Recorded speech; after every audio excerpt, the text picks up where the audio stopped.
Assalamualaikum warahmatullahi wabarakatuh. Perkenalkan, nama saya Nia Rahmadani dari Program Studi Hukum Ekonomi Syariah. Di sini saya akan sedikit menjelaskan tentang keuangan publik dan kebijakan fiskal Islam. Video ini dibuat guna memenuhi tugas ekonomi Islam. Selamat menyaksikan.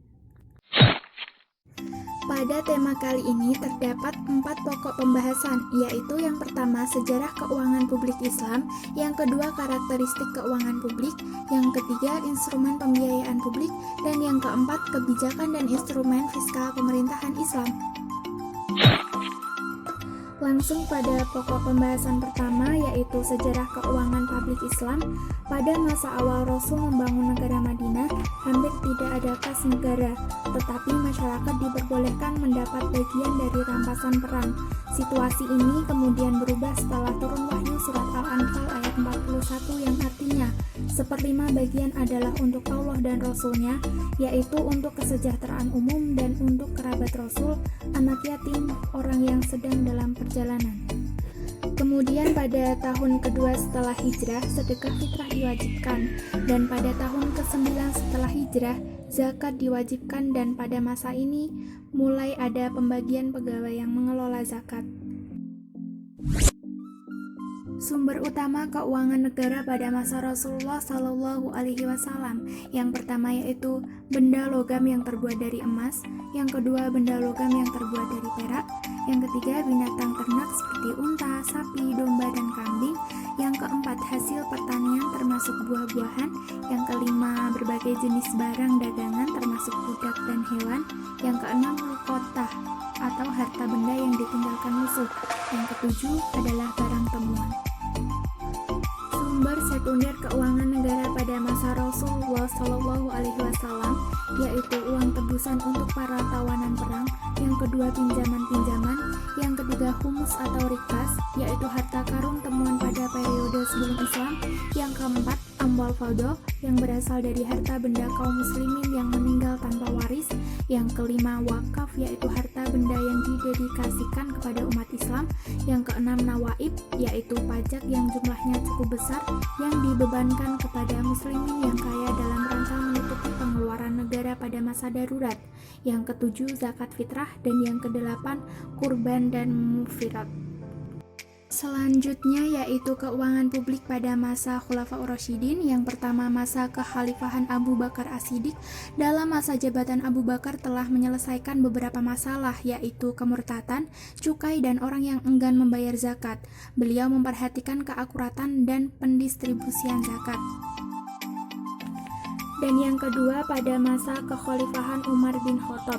Umar berhasil mendirikan Baitul Mal, menaklukkan banyak daerah, zakat yang diambil dari para petani atau peternak, pembayaran sedekah oleh non-muslim, menetapkan bobot mata uang dirham, dan klasifikasi pendapatan negara dan pengeluaran dana pensiun, dana pertahanan negara, dan pembangunan. Dan pada masa kekhalifahan Utsman bin Affan, Utsman masih mengikuti cara Umar dalam pemerintahannya, namun dalam rangka pengembangan sumber daya alam, digali aliran air, jalan, ditanami pohon buah-buahan, dan keamanan perdagangan ditegakkan dengan cara pembentukan organisasi kepolisian tetap. Dan yang terakhir yaitu pada masa kekhalifahan Ali bin Abi Thalib, dalam hal penerimaan negara, Ali masih membebankan pungutan khums atau ikan atas ikan atau hasil lautan.